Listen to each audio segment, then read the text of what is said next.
Jesus disse: comereis o melhor desta terra.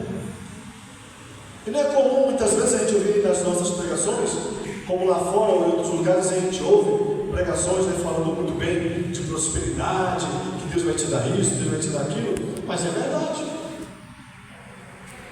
O Senhor disse por intermédio de Moisés ao povo: olha, se atentamente ouvires a voz do Senhor teu Deus, tendo cuidado de guardar todos estes mandamentos que o Senhor teu Deus te dá, virão sobre você o quê?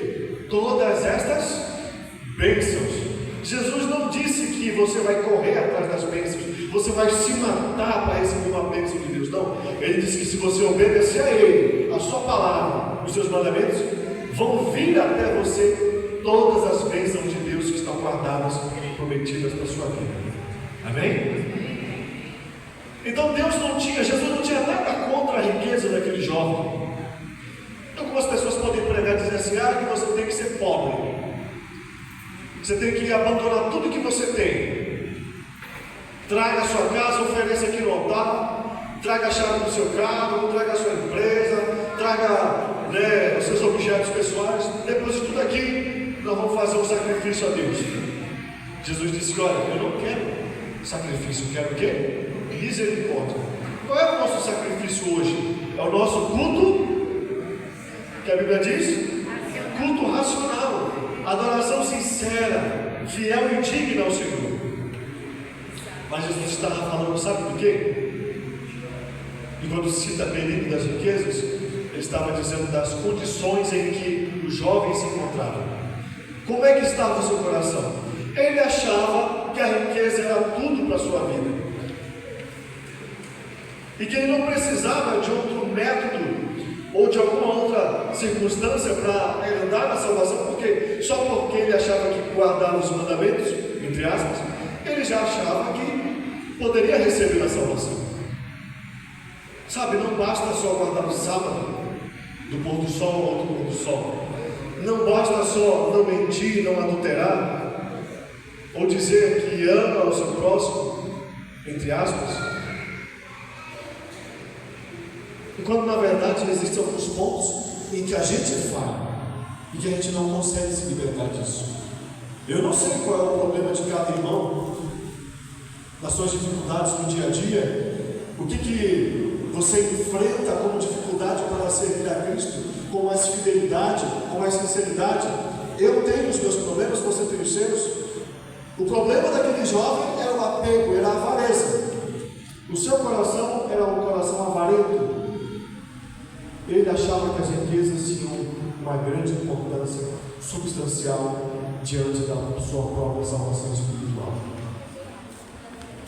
Mas aí vamos para a Bíblia, vamos lá para Lucas, Evangelho de Lucas, capítulo 19 também. Agora é o Zaqueu, o publicano. Lucas capítulo 19.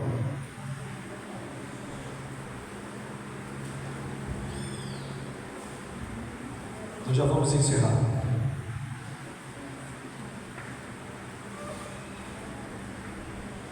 Entretanto, em Jericó atravessava Jesus a cidade.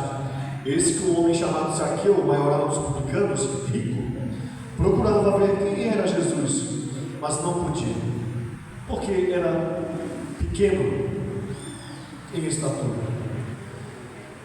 Então, correndo adiante, ele subiu em uma árvore a fim de vê-lo, porque ali havia de passar.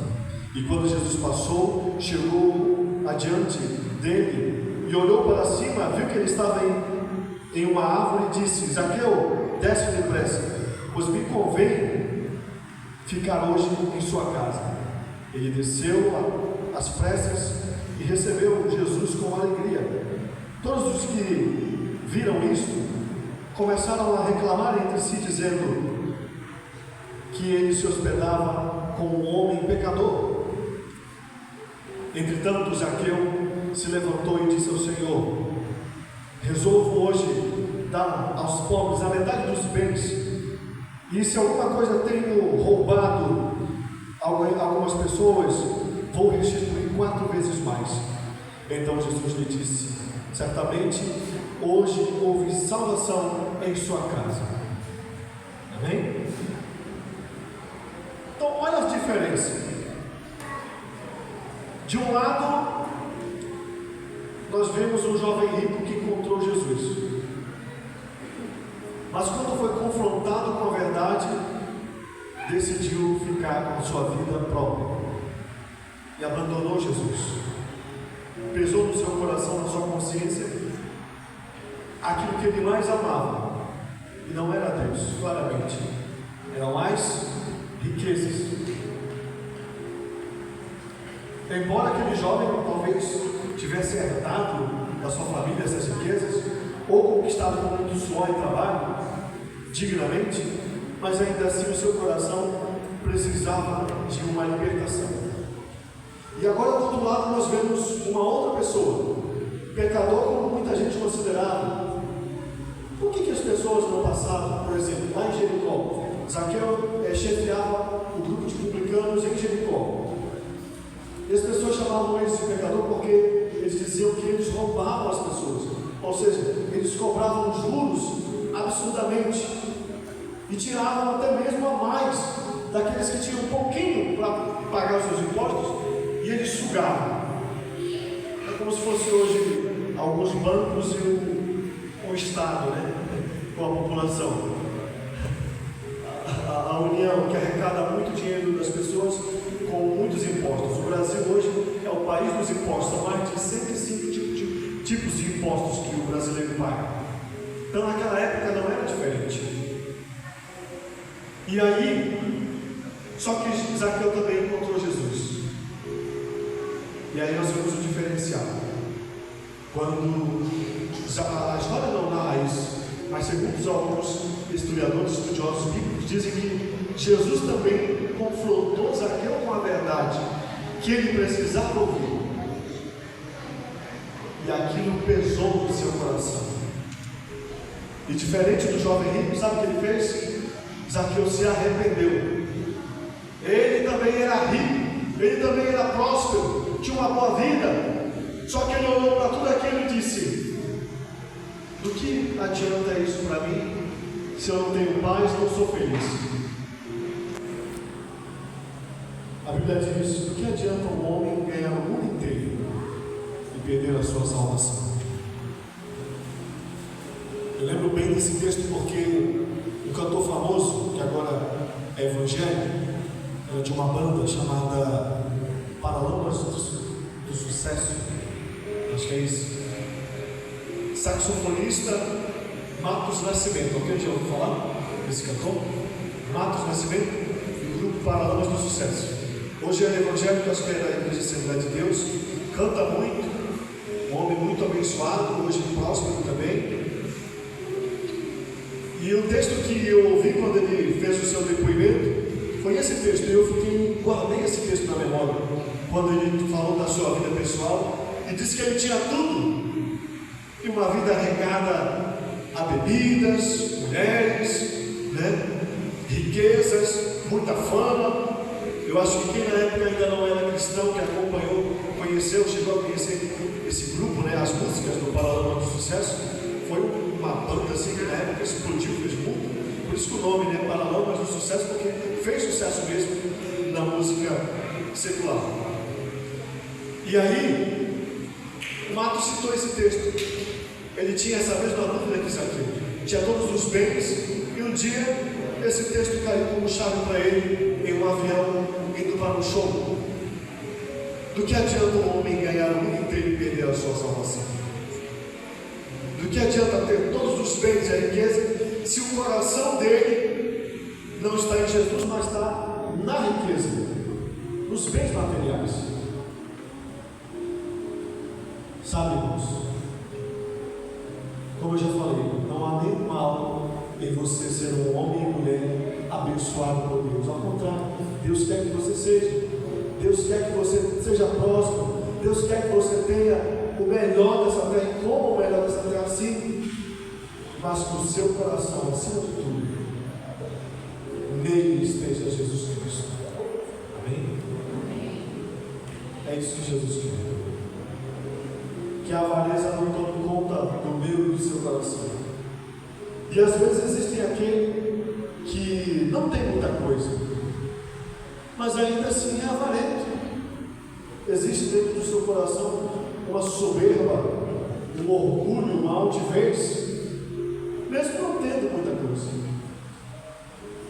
Às vezes existe no coração de alguém que não tem muita coisa, a inveja, e também existe a inveja no coração daquele que tem muita coisa contra aquele que tem bem pouquinho.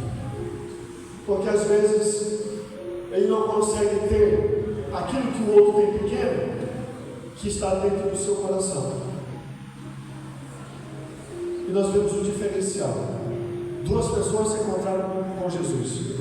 Um decidiu seguir da maneira que estava, mas outro foi tocado pelo Espírito Santo, foi tocado pela verdade, se arrependeu, mudou de vida, foi transformado. Jesus todos os dias quer tocar no meu e no seu coração. Ele está morto. Zaqueu subiu numa árvore porque precisava ver Jesus.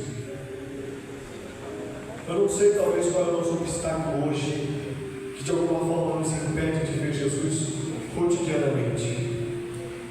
Mas se existe, Jesus hoje quer tirar essa barreira. Jesus hoje quer tirar o embaraço da minha e da sua vida. É normal que muitas vezes na caminhada nós passemos por desânimos, descontentamentos, amarguras, desapontamentos. Mas é necessário que nós possamos pedir ao Espírito Santo, que é o Consolador, que venha nos confortar, que o Espírito Santo venha nos restaurar, que o Espírito Santo venha fazer com que a gente enxergue Jesus de perto, e Jesus possa de fato abrir os nossos olhos e que a gente possa vê-lo com clareza, e que a luz do Espírito Santo possa tirar da nossa frente essa barreira que muitas vezes causa impedimento nas nossas vidas. Amém? Que nós possamos ser restaurados por essa luz que é Jesus, para que Ele tire da gente às vezes aquele desânimo que nos joga lá para baixo, aquela falta de vontade de seguir, de caminhar, às vezes aquele espírito de